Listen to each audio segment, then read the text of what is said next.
I wore those classes on this last one. I want to make this one special for you. All right. So it is the Christmas edition of Ask a Special Education Attorney. And I'm your friendly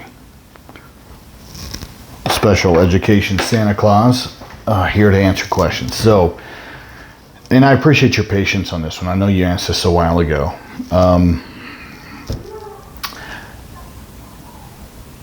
But it's a good question. What are the qualifying factors to receive an IEP in Alabama?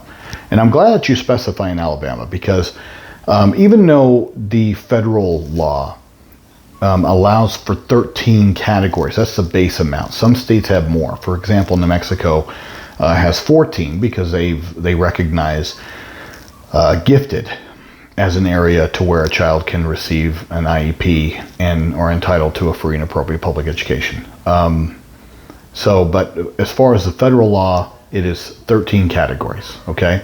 And so each state has to have that many as a minimum. Then they can choose to expand it out to include more if they want to, like New Mexico has. But by and large, most states go with the 13, which is what Alabama's decided to do. Now, once the federal government said, well, these are the 13, they gave each state the latitude to create the minimal components that would be needed in order to qualify. Sorry, my red nose. Is this a red nose? Yeah, I guess so. It was itching. There's something underneath here, so I'm not picking my nose, guys. All right. So, where was I before my nose itched? Okay. Oh, each state has the ability to set their minimal standards of what they would need, what a child would need to do to meet the eligibility criteria for one of those 13 categories. Okay, so there's some flexibility that the feds gave to the states on what that would mean. All right, but they're fairly similar across all 50 states. Very similar in most of these areas. Where you're going to see a little bit more of a difference is going to be in things like a specific learning disability. But maybe other health impairment, but things like autism, a lot of the states are going to be almost identical with regards to the minimal standards in order to reach the threshold to qualify. So, what are the qualifying factors for an IEP in Alabama? That would be it. You'd have to hit, and if you Google Alabama State Department of Education, special education, IEP categories or eligibility categories, it will provide you the list of the 13 areas, and then it will show you what the minimal criteria is for your child to qualify. That's also contained in the special education law that Alabama has called the Alabama Code. Okay, that's also available on the State Department's website under the special education category. All right, you can print off a copy of the special education code and also mastering the maze. It would be inside there, and then also you could just isolate it down to the disability categories. Do schools in every state's going to have a copy of their particular code that is going to mirror the federal IDEA, okay? So you'll find it on your state website. Do school and independent testing and diagnosis of learning disabilities in reading and math qualify? It can, okay? So a school system, because it has a legal duty to provide your child a free and appropriate public education, they have sort of the right of first refusal, okay? So they can, during that eligibility process, if you bring independent evaluations to them, they can choose to use those as long as they're under a year from the date that they start evaluating your child. As long as that evaluation you bring to them is under that year mark, they can choose to use that as part of their consideration. They do not have to use it. Now, why is that? Well, because they have the legal duty. You do not. This is how much responsibility you have. You see that big 0 right there? You have 0 responsibility under this law. The school holds 100% of that duty. The only things that you as a parent, you need to sign consent. You need to agree.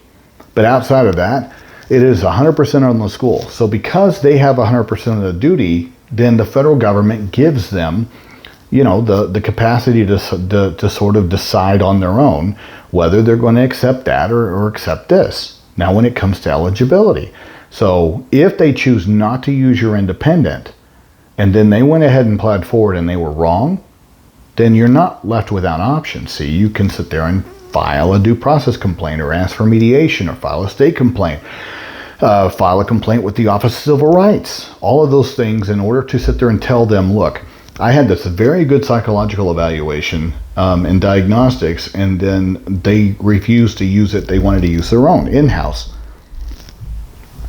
And, I believe that my child does in fact qualify because this is what my clinical psychologist said, and this clinical psychologist knows my child over the course of this many, and this psychometrist does not know my child as well. That would be the argument and the challenge that you would make. And at that point, you would have the court or a mediator or somebody there to sit there and look at this and help with negotiating with the district or making a determination. All right, but that doesn't mean that the school's forced to use it. They do have their option of first refusal, and if they choose to do their own in-house evaluation, then they have that right to do it because they hold 100% of the legal duty. Now, do I think that's right? I think it's smart for a school system to take any outside evaluation and consider it with good faith. That is what the law says. They need to anything that the parent brings them, the school system needs to give it good faith consideration. But what is good faith consideration? They could sit there and say, yeah, good faith consideration, we want to use ours. They could do that. All right. But like I said, that doesn't leave you without options. You can challenge it. But at the same time, just bear in mind that, I was having a hard time, making my point looking like that. So it's just one of those things to where please understand that their at bat or their right of first refusal doesn't somehow water down or nullify, the things that you can bring to the table with regards to your private evaluations. It's just that in going through this process, they do have their option to use their people, their in-house. Now, once they do that, and if they do not see that your child, let's say, needs an IEP, then at that point, that triggers your right as a parent to request an independent evaluation paid for by the school system with whoever you choose. As long as that professional meets a very minimal agency criteria, which is typically they got to charge the community rate for other psychologists in the community. They've got to be within a, let's say, 100-mile radius of the school boundaries. They've got to be licensed in your state. Those kind of things, very minimal, but they can't sit there and say, well, you can't use Dr. So-and-so if they meet those minimal standards. They just can't do that. But you do have a right to an independent evaluation that the school system pays for with whomever you choose, as long as they meet the agency criteria, the minimal agency criteria. But the school system, if they want to refuse it, they can, but they have to file due process against you to defend their own. And that's expensive and stupid. So most school systems don't do that. I'm not saying that that I haven't seen that happen, and I haven't had to defend some parents where that has occurred. I'm just saying that it's stupid that when school systems do stuff like that. Now, at that point, though, you still have a right to your own independent evaluation, just not paid for by them. So you can go out and get your own independent evaluation at any point. And that's where the one that, let's say, you already had before the school decided they wanted to do their own would come back into play. Because as long as it's under that year mark, you can bring it back up for consideration by the team. You can have that and then ask for an independent evaluation separately paid for by the school system with whomever you choose. And then you would have double the evidence to counter their evaluations. Okay? So there is power, but there's just a step. There's a process that you would need to follow. And then just don't get bent out of shape if they sort of at the beginning tell you, we want to do our own. Let them do their own, and then just ready yourself and understand how the process works so that you can reinsert yours and then ask for an independent. Let me see what else. Okay. What is the different layman terms between IEP and 504? 504 does not come with special education or specialized instruction. 504s come with accommodations, okay? So we're accommodating, and over here, we're accommodating, but also on top of the accommodations, we're providing special education, specialized instruction, things of that nature. Now, under 504, the waters are muddied now, and it's a huge gray area because now you also have response intervention. And response to intervention is where a lot of learning disabilities spend a lot of time before they go over into IEPs, and sometimes never get to IEPs, stay on 504, but are in that revolving cycle of response intervention, which is a precursor to special education. It's a general education program, but it looks a lot like specialized instruction to me, but supposedly it's not, but it is. Go figure. But 504 is not supposed to come with any kind of specialized instruction. But like I said, when you're muddying language to where it really doesn't mean anything, which is what we're doing all the time in this country now, then it becomes extremely difficult for an attorney to do anything because we are wordsmiths and we rely upon definitions. And that's where, for the longest time, specialized instruction was what specialized instruction was. But with RTI, I mean, hell, how is that not specialized instruction? And if specialized instruction is available for all students, then what makes special education special? Logic. So I'm trying to research and do my homework before another grueling meeting. Okay, having a meeting Friday to set up a 504 after being denied an IEP.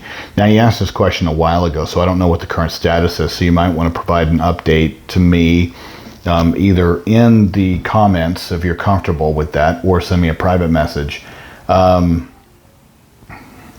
Because from the time that you asked this question to now, you should be able to tell me whether there's been any kind of improvements in grades, any kind of improvements at all, or whether your child is still cycling in stagnation or regression. Because if that's the case, then they could have absolutely been wrong in not covering your child with an IEP, and that means that you would have some options in front of you. And if they just recently denied, then you could also, if everything's been within the last, let's say, 6 months, then you can trigger independence to have another second review. But like I said, let me know, update me, and great question though.